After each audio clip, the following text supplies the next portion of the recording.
Welcome back to the Deep Dive. Today we are not just scratching the surface. I think it's fair to say we are taking a sledgehammer to the very foundation of the modern economy. We really are. We're talking about a single concept, intermediation. And it sounds so, dry and academic, intermediation. It does, but it's a word for something that completely, and I mean completely, rules your life. It's the middleman. Right. It's the entity that stands between a buyer and a seller, or maybe between a client and a piece of knowledge. And it demands a toll just for making that introduction. And for centuries, being the middleman is the best gig in town. I mean, that's where the safety is, right? It's where the fat profit margins have always been. Absolutely. If you own the bridge, you don't have to build the car, you don't have to drive the truck across it, you just collect the toll. You just collect the toll. But the analysis we're digging into today suggests that the bridge is on fire.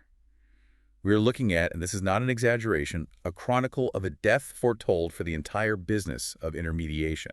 And we are not talking about a slow decline, not some 10-year trend where everyone gets to gently retire and adjust. Yeah. The central premise of today's deep dive is that the bubble has already burst. The shockwaves are hitting the stock market. I mean, right now, as we speak. Yeah. We're looking at data from just this past week, early February, that shows a violent correction is already underway. And to guide us through this Yeah. wreckage, really, we're going to be leaning very heavily on the analysis of one thinker in particular, Mookie Tenenbaum. Right. His work is it's essential here. It is. We're using his framework because, frankly, he's connecting dots that the mainstream financial news seems to be completely missing. He's calling this whole thing a tsunami. Mm-hmm. And after reading through his breakdown, I think tsunami might actually be too polite of a word. This feels more like an asteroid impact. It is a tsunami, and the tectonic plate that shifted to cause it, that's artificial intelligence. And I think we need to be really, really precise here. We aren't just talking about chatbots writing funny poems. No, this isn't about cheating on your history essay. Not at all. We're talking about AI fundamentally breaking the economic physics of how business has been done for 100 years. Okay, so let's map out the mission for this deep dive. We're going to use Mookie Tenenbaum's analysis to dissect two massive industries that are facing what he believes is, well, immediate extinction. Immediate is the key word. First, the world that was supposed to be untouchable. High-end consulting. The people who charge $1,000 an hour to tell you what your company should do. The $1,000 an hour PowerPoint decks. Exactly. And second, the behemoth itself. The one that feels like gravity. We're talking about Amazon. And this is where it gets really interesting, because we're going to uncover a twist regarding who or what actually kills Amazon's retail business. And I have to say, I did not see this coming. Right. You'd assume it's another tech giant. It's Google or Microsoft, maybe even the government with an antitrust case. But Mookie Tenenbaum doesn't point to any of them. He points the finger directly at the credit card companies, Visa and MasterCard. That is the aha moment that I'm still trying to fully wrap my head around, so I really want to grill you on the mechanics of that when we get there. Yeah. But let's start where he starts. Let's start with the canary in the coal mine. Let's talk about the consultants. Okay, so to understand what happened, we have to look at the timeline. It's early February. The markets are already, a little bit jittery about AI. And then a trigger event happens. Okay. The company Anthropic releases the new version of their model, Claude. But the key wasn't just that it was a faster or smarter chatbot. They specifically highlighted a concept, a feature, called the Cowork Agent. All right, let's stop right there and unpack that. Cowork Agent. Because that sounds like, I don't know, it sounds like marketing fluff. It sounds like Clippy from Microsoft Word just got a better haircut. It does sound like that. So why is this specific announcement the trigger for what turned into a market crash in that sector? It's all about the workflow. The concept of cowork isn't about answering a simple question. The key word is autonomy. This agent, it acts as a coworker. You can give it a vague instruction.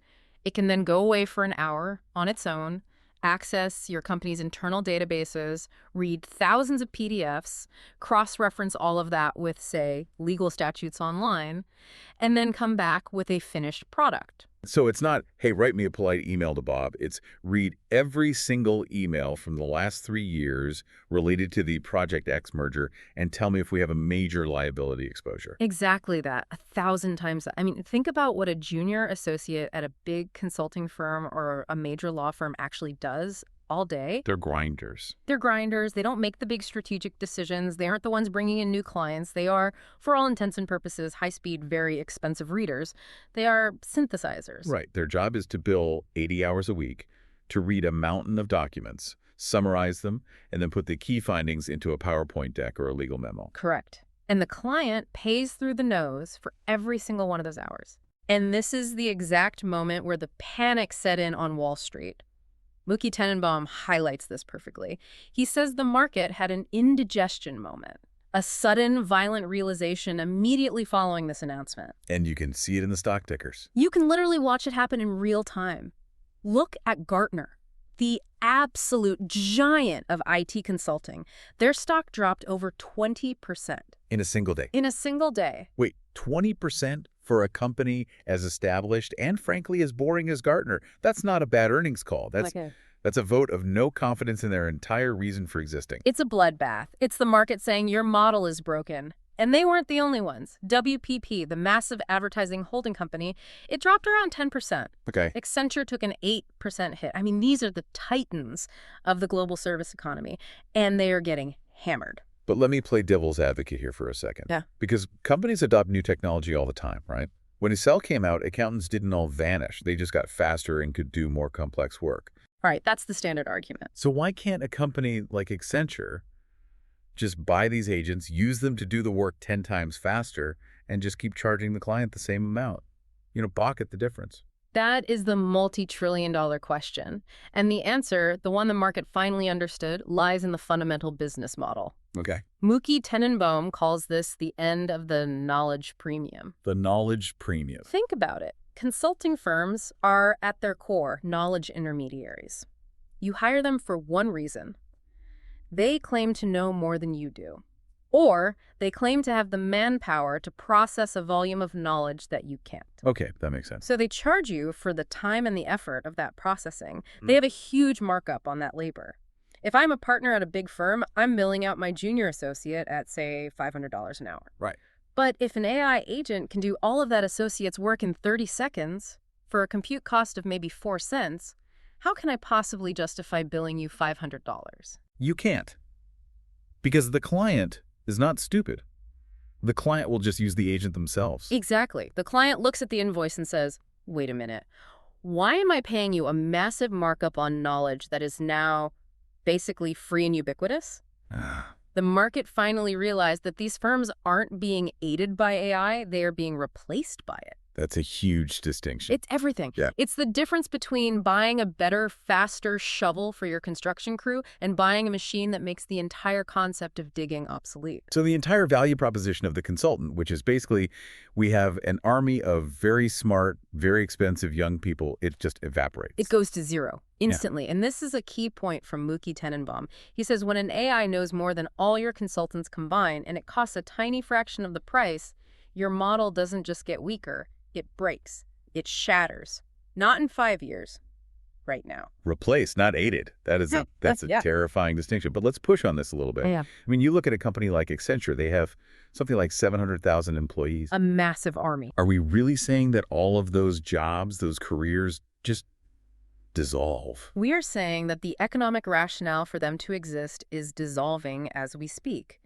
If your entire job is to be an intermediary of knowledge, and the buyer now has direct, cheap access to the source of that knowledge through an agent, you are effectively standing in the middle of a highway trying to collect a toll while all the cars are just flying right over your head. The whole, we know more so you have to pay us, pitch is dead. It's dead. And that's just the white-collar advice sector. Now, let's pivot to the really, really big one. Because if consulting is kind of like the brain of the economy, retail is the blood. It's the circulatory system. And that means we have to talk about Amazon. Okay, Amazon, this is the part of the analysis that really made me stop and reread it a few times. Because Amazon feels, I don't know, it feels inevitable. It feels like gravity or the weather. It just is. It does. And you're telling me this empire, this absolute behemoth, is vulnerable. Not just vulnerable. Mookie Tenenbaum argues it's potentially a dead man walking. But to see why, you have to stop thinking of Amazon as one big monolithic blob. Okay. You have to dissect it. And Mookie Tenenbaum does this brilliantly. He splits Amazon into 3 completely distinct businesses. All right, let's break down the behemoth. What's part 1? Part 1 is AWS, Amazon Web Services.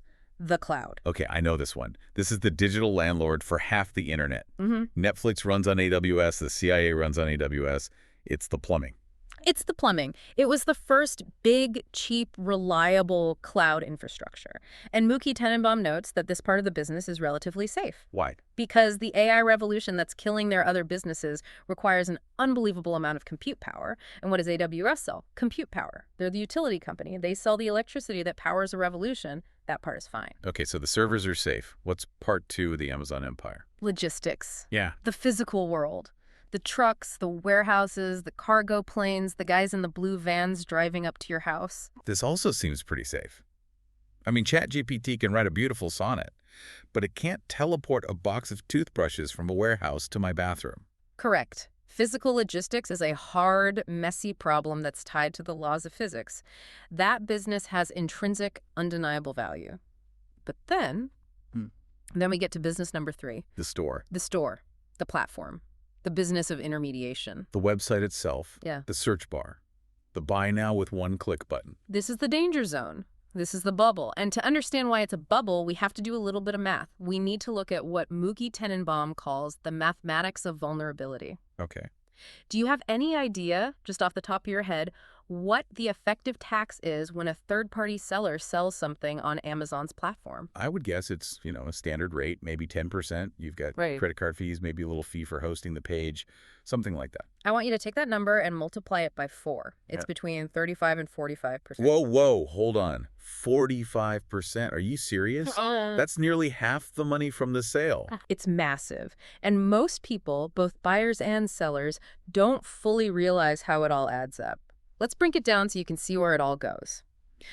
Mookie Tenenbaum uses a really simple example. Let's say you, the consumer, buy a t-shirt for $100. Okay, I'm buying a $100 t-shirt. It better be a nice one. It's a very nice shirt. So right off the top, Amazon takes what's called a referral fee. That's just the basic commission for selling on their platform. That's usually around 15%. Okay, 15%. That's steep, but they can see it. Then, if the seller wants to offer prime shipping, which they basically have to if they want to sell anything, they have to use FBA fulfillment by Amazon. Right, they store their stuff in Amazon's warehouses. Exactly. And they pay fees for that storage, for the picking and packing, and for the shipping. That adds another chunk. Okay, but that's paying for a real service. That's the logistics part we talked about. It is. But then comes the real kicker. The part that has ballooned in recent years. Advertising. Amazon has turned its own search results into a pay-to-play arena. If you, the seller of this t-shirt, want your product to actually be seen by a human being when they search for blue t-shirt, You have to pay up. you have to bid on those keywords. You have to pay for those little sponsored slots at the top of the page. And for many, many sellers, that advertising spend is another 15, sometimes 20% of the final sale price. So you add it all up. The commission, the fulfillment, the ads. And you're telling me that if I'm the seller, I'm handing over $40 or even $45 to Amazon, and I'm left with $55 to actually pay for the cotton, the labor to make the shirt, the shipping to the warehouse, and, my own profit. Exactly. Amazon, just for being the middleman, is effectively making as much profit on the transaction as the person who actually conceived of and created the product. That sounds completely predatory, but okay, as a consumer, I don't really see that directly. I just see free Prime shipping and a convenient app. So why does this model break? What's the vulnerability? It breaks because that 45% margin is a massive, juicy, irresistible target for disruption. How so? Imagine a world where the seller can reach you directly without Amazon standing in the middle. If they can bypass that toll bridge, they save that $45. They could sell you the exact same t-shirt for $70. You save $30, they make an extra $15 in profit. Everybody wins. Everybody accepts Amazon. Everybody except Amazon. But hold on, sellers have been trying to do that for years. Yeah. That's the whole point of Shopify, right? That's what all these direct-to-consumer websites are. But the reality is, I don't go to stevesawesomet-shirt-shack.com. I go to Amazon. Why? Because I'm lazy. And because I trust Amazon. And I don't want to have to enter my credit card number on 50 different websites run by 50 different Steves. And that is the exact friction point, the exact inefficiency that the AI agent is built to destroy. This is the disruption. The agent removes the friction of having to go to Steve's T-shirt shack. Before we get into the full mechanics of the agent, I want to touch on one more thing from the source material about Amazon's current state. The layoffs They just cut, what, 19,000 employees recently? Yes, a huge number. And typically, Wall Street loves layoffs. They cheer for them. They see it as trimming the fat, becoming more efficient. Right, the stock usually goes up. But Mookie Tenenbaum argues that in this case, it's a symptom of a terminal illness, not a cure for a cold. Why? Cutting costs should improve margins, shouldn't it? Because Amazon's entire corporate structure is built on the premise of being a massive, expensive, complicated intermediary. Their headcount is bloated because they're trying to manage the entire world's inventory and marketplace. Mookie Tenenbaum makes the point that you cannot cut costs enough to compete with a new model that removes the middleman entirely. It's like rearranging deck chairs on the Titanic. It's like a horse and buggy manufacturer firing 10% of their stable hands and woodworkers to try and compete with the Ford Model T. It's completely irrelevant to the actual threat. Okay, so if Amazon is the old, bloated king with this massive, vulnerable margin, let's talk about the assassin. You dropped a bombshell in the intro. You said it's not Google, it's not Microsoft, it's Visa and MasterCard. This is the absolute core strategic insight in Mookie Tenenbaum's entire analysis. It's the pivot that changes the whole game. I have to admit, I'm still deeply skeptical of this. To me, Visa is just, it's plumbing. They're a utility. They move money from point A to point B. They don't have a search engine. They don't have a shopping cart. They don't have warehouses. How on earth do they kill Amazon? Let's go back to margins again. Think about the numbers. We just established that Amazon needs a 35 to 45% cut of a transaction to sustain its empire. Right, to pay for all that overhead. Now, what does Visa or MasterCard take on a transaction? It's tiny, like Yeah. 2%, maybe 3% on the high end. Exactly, 2 to 3%. They are incredibly lean, they are brutally efficient, they don't need to build warehouses or film multi-billion-dollar TV shows or launch internet satellites. They just move value. They can survive on the crumbs. Amazon needs the entire cake. Okay, their business model is leaner. I get that. But Visa still can't show me a picture of a T-shirt. Not yet. But this is where Mookie Tenenbaum paints a picture of what he calls the agent economy. Okay. So imagine you have a personal AI agent on your phone. It knows you. It knows your preferences. It knows your sizes. And this agent is either branded by or deeply integrated with Visa or MasterCard. All right, I have my Visa agent. And you just talk to it. You say, hey, I want a blue running shirt, technical fabric, size medium, and I don't want to spend more than $80. Okay, simple enough. Now, where does that agent go to look? Does it go to Amazon.com? Well, today it would have to. But in this future, no. Why would it? Amazon is, by definition, the most expensive place to buy that shirt because of that 45% markup that's baked into the final price. The agent is smarter than that. So where does it go? It scours the entire open web instantly. It hits all the Shopify stores. It hits the factory direct websites in Taiwan. It finds the small independent boutiques in other countries. It finds the actual source of the product. So the agent effectively becomes the new search engine for commerce. It's the search engine, it's the personal shopper, and it's the price negotiator all rolled into one. And it finds that exact same shirt for $65 on some direct-to-consumer site because there's no Amazon tax. Okay. But here is where I always get stuck, and this is the big one for me. The reason I use Amazon is trust. Mm-hmm. If the shirt shows up and it's the wrong size, or if it's a cheap counterfeit, or if the box just shows up empty, Yeah. I know with absolute certainty that Amazon will fix it. They'll refund my money. If my new Visa agent buys this shirt from Bob's Discount Shirt Barn and Bait Shop in Vietnam, Yeah. am I not taking a massive, massive risk? Who do I call when something goes wrong? Bob. That is the absolute crucial pivot point of the entire strategy, and Mookie Tenenbaum has a brilliant answer for it. He says, just compare the Amazon return process to the credit card dispute process. Okay. Be honest, have you had to return something on Amazon Yeah. recently? What's it like? It's fine, but it's a chore. I have to find the order, print a label, find a box, tape it all up, and then I have to drive to a UPS store or a Whole Foods and stand in line. It's a hassle. It's becoming more onerous, to use his word. Mookie Tenenbaum argues that Amazon is deliberately adding friction to the returns process because it's so expensive for them. Now compare that to a chargeback on your Visa. A chargeback is the nuclear option. It's a superpower. I just call the bank, I say the magic words, I didn't authorize this or I was scammed, and boom, the money's back in my account, usually that day. Oh. They go and investigate. It is a superpower. And this is the core insight from Mookie Tenenbaum. Consumers actually trust Visa and MasterCard with their money far more than they trust Amazon with a cardboard box. Visa and MasterCard are the ultimate arbiters of trust in the entire global financial system. Their brand is built on that trust. So the scenario is this.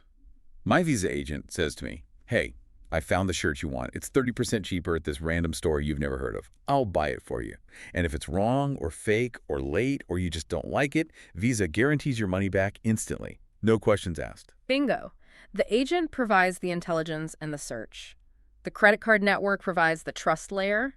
And in that scenario, what does Amazon provide? Nothing. The intermediation is gone. Their moat just evaporated. It's gone. But wait. Let's do a physical reality check. Yeah. Who ships it? Amazon has the trucks and the planes. Bob's Discount Shirt Barn doesn't have a global logistics network. Am I going to be waiting 3 weeks for this shirt to arrive on a slow boat? This is another area where the landscape has completely changed without most people noticing.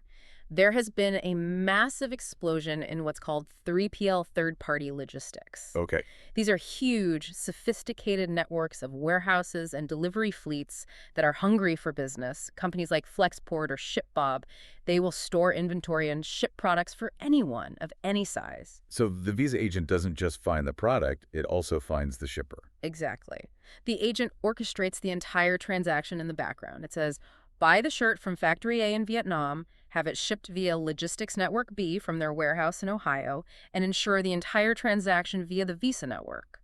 So as the consumer, I get the exact same 2-day shipping experience, I get the exact same product, but I've cut out the 40% middleman fee. And you've paid less for it. That actually tracks now. If the agent can stitch all those independent pieces together seamlessly, then Amazon's walled garden suddenly looks really, really expensive and inefficient. And Amazon knows this. They are terrified. They are scrambling to build their own agents. But this is where Mookie Tenenbaum says Amazon is making a Garofal error. Garofal. You used that word before. Remind me what it means. It's a Spanish term. It means a catastrophic, clumsy, almost foolish mistake. A total blunder. So what's Amazon's catastrophic mistake? Amazon wants to build a closed agent, an Amazon agent that only shops on Amazon. But think about it from a user's perspective. Would you ever want to use a travel agent that is only allowed to book flights on Delta? No, of course not. No. That's useless. I want the cheapest flight or the best flight. I don't care what airline it is. Exactly. Users will instantly reject a captive agent. They want an agent that works for them, that shops the entire world for the best deal. By trying to lock people into their own ecosystem, Amazon is isolating itself at the exact moment the rest of the web is opening up and becoming interoperable. It's a complete strategic dead end. This feels like a shift that goes way beyond just Amazon stock might go down. If this scenario plays out, it seems like it would trigger a massive deflationary pressure across the whole economy, wouldn't it? Mookie Tenenbaum talks about this, right? The economic feedback loop, a spiral. Yes, he calls it the perpetuum mobile of deflation, a perpetual motion machine of prices going down, and, critically, jobs vanishing along with them. Okay, walk me through the steps of this spiral. How does it start and how does it feed itself? All right, step one. Companies, like the consultancies we talked about and other tech firms, start laying off workers in large numbers to save money or to integrate these new AI tools. Okay, so a lot of people lose their high-paying white-collar jobs. Step two. Those newly unemployed people, and more importantly, the millions of people who are still employed but are now scared of becoming unemployed, they radically change their spending habits overnight. They tighten their belts. Dramatically. They stop buying the $150 Nike sneakers. Yeah. They stop paying the convenience markup for Amazon Prime. They start looking for value above all else. Right. So this leads to step 3. Step 3. These newly frugal consumers turn to their AI agents, and they give them a new command. They say, I don't care about the brand name anymore. Find me a running shoe with these exact technical specifications, this much heel cushion, this type of fabric, for the absolute lowest possible price on earth. It's total commoditization. The brand value gets erased. It gets completely erased. The agent bypasses all the expensive brand marketing and finds the generic, no-name equivalent that's just as good for a third of the price. This obviously devastates the big brands like Nike and the big retailers like Amazon. Their sales fall and their margins collapse. Which, of course, leads to step 4. More layoffs.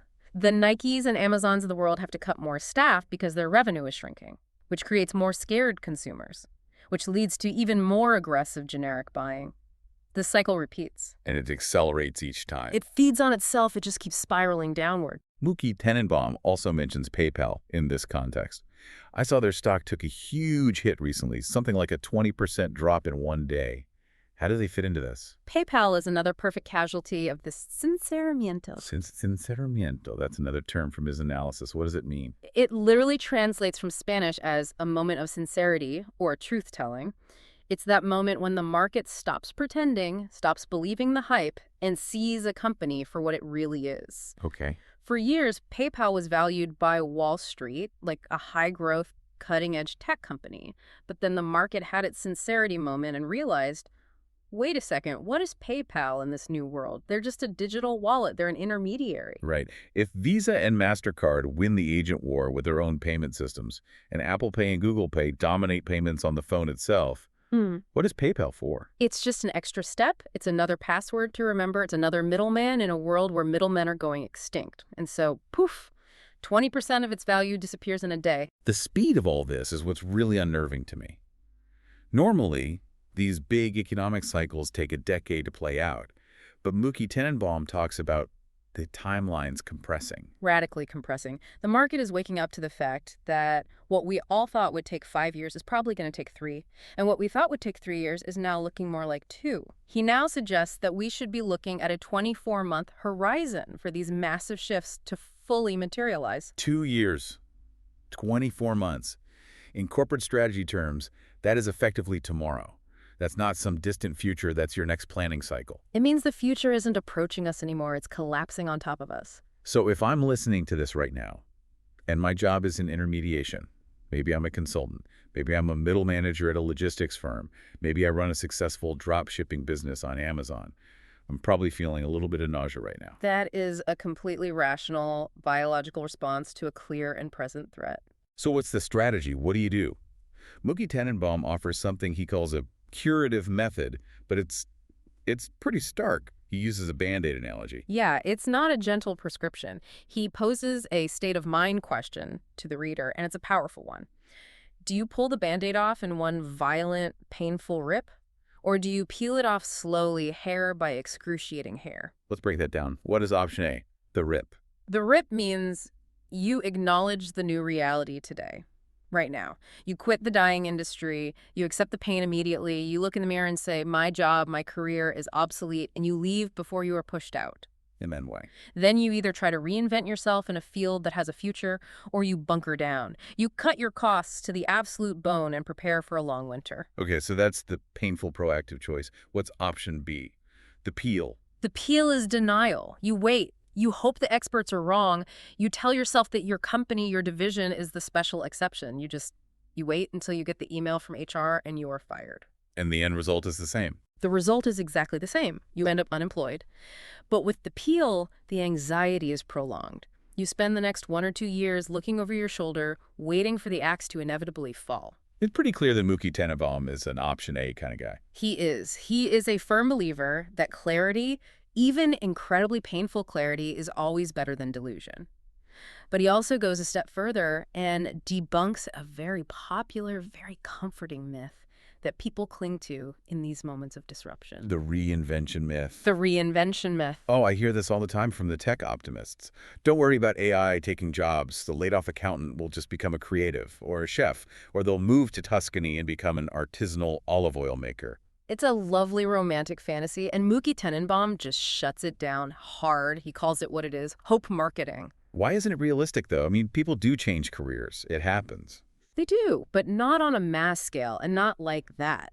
Think about the reality of it. You're a 45-year-old management consultant. You're used to air-conditioned offices, $20 salads for lunch, and working in spreadsheets. You get laid off. Do you really truly want to open a restaurant? And I like eating in restaurants. I don't think I'd want to run one. Exactly. Running a restaurant is grueling, back-breaking work. It's standing on your feet for 12 hours a day. It's dealing with clogged grease traps and angry customers and suppliers who don't show up. It's razor-thin profit margins. Mookie Tenenbaum argues that most white-collar workers are physically and mentally unprepared for the brutal reality of manual or service labor. That's a harsh truth. We tend to romanticize the simple life until we actually have to do the work. And he makes another, even more fundamental point.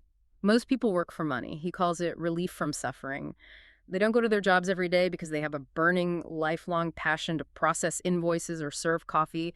They work to pay the mortgage and keep the lights on. Right. It's a means to an end. So if you take away their high-paying knowledge job, they aren't going to magically find joy and fulfillment in a low-paying, high-stress service job. Yeah. They're going to face an identity crisis and a financial crisis at the exact same time.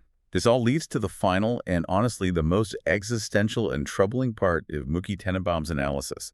This goes way beyond economics and stock prices. He talks about the end of sitting jobs. That phrase just sticks with you, doesn't it? All work done sitting down is disappearing. It's so blunt. But the logic is clear. If your job's primary output is digital, if you produce emails, code, reports, spreadsheets, marketing plans, and AI is coming for it. The physical jobs, the plumbers, the electricians, the nurses, the cooks, they have a moat for now. You need hands. You need to be physically present in the room. But the office chair, the errand chair, is the most dangerous place to be in the 21st century economy. And this creates what he calls a crisis of purpose. Yeah, and this is where the analysis gets really deep into the sociological impact of all this. Even if we solve the money problem, and that's a huge if, but let's just say the government figures out universal basic income or prints enough money to keep people fed. Okay, so people aren't starting. Mookie Tenenbaum worries about the human spirit. What happens to us? Because we need something to do. We need a reason to get out of bed. Because we are biological machines that evolved over millions of years to solve problems. We're designed to hunt, to build, to strive, to overcome challenges. For most of modern history, work has been our primary distraction from existential suffering. It gives us a narrative for our lives. I am useful, I contribute. And if you take away the I am useful part, what's left? He calls it anemic purpose, a void, a meaning vacuum. And he points to a really disturbing real-world statistic to prove that this despair is already setting in. He talks about collapsing birth rates. Yeah, he mentions the specific example of maternity wards in Buenos Aires. He observes that maternity wards in major hospitals, there are literally closing entire floors because there are not enough babies being born. The birth rate is in free fall. And the usual explanation for that is purely economic. People aren't having kids because it's too expensive. That's the standard surface-level answer. But Mookie Tenenbaum goes deeper. He argues that it's not just about money. People aren't having kids because they look into the future and they don't see a viable world to delegate to the next generation. Wow. Delegate to the next generation. That's a heavy phrase. Think about it. For all of human history, the implicit social contract was you work hard so that your kids can have a better life than you did. You are passing the torch of progress. But if you look at the future and all you see is a void of purpose, a world where machines do all the meaningful work and humans just consume and entertain themselves to death, why would you bring a child into that? What mission could you possibly give them? That is an incredibly dark thought. But it does fit the data. We're seeing this birth rate collapse in almost every single developed nation on Earth. It's a collective, subconscious vote of no confidence in the future of humanity. Now, Mookie Tenenbaum is very careful about how he positions himself throughout this analysis. He's not trying to be a prophet of doom, is he? He's not selling fear. No, not at all. He explicitly views himself as a witness. He's 70 years old. He says his time as a protagonist in the story is over. He isn't trying to sell you a book or a course on how to survive the AI apocalypse. He's simply reporting the facts on the ground as he sees them. He even mentioned something really personal about his own family, his own advice to them. Yes, it was very telling. He says he advises his children and grandchildren that formal education, school, might now be a complete waste of time. He calls it a babysitter. A babysitter. Think about it. If the core skills being taught in school memorization of facts, basic essay writing, solving standard math problems, are the exact things that AI now does perfectly, instantly, and for free, then what is school for? He argues it's just warehousing children to keep them off the streets. It's not actually preparing them for the world they're about to enter. And do his kids and grandkids listen to him? He admits, with a bit of a laugh, that they completely ignore him. Which is human nature, right? It is very, very hard to hear your grandfather say, everything you are currently doing is pointless. But his goal is just to report the facts, no matter how dark they are, so that people can prepare themselves. He believes that selling false hope is the most toxic thing you can do right now. He believes the slow, anxious peel of the Band-Aid is far worse than the quick, painful rip. So let's try to bring this all together and summarize this deep dive. We've covered a huge amount of ground here. We started with the death of the consultant, killed by the Cowork AI agent. Hmm. Then we moved to the potential collapse of Amazon's retail empire, not by a tech rival, but by the Visa agent and the loss of its trust moat. And we covered the core idea that the bubble of intermediation is popping everywhere all at once. That's really the headline for this entire event. And finally, we looked at the societal fallout, the end of sitting jobs, the coming crisis of purpose, and what that might mean for humanity's future. It's a complete restructuring of how value is created, how it's moved, and what it means to be a productive member of society. And it's important to state again, this analysis, from start to finish, comes from the singular perspective of Mookie Tenenbaum. It is his uncompromising view of the very near future. It is, and you don't have to agree with 100% of it to recognize that the signals he's pointing to are real. The stocks are dropping. The AI technology is being released. The birth rates are falling.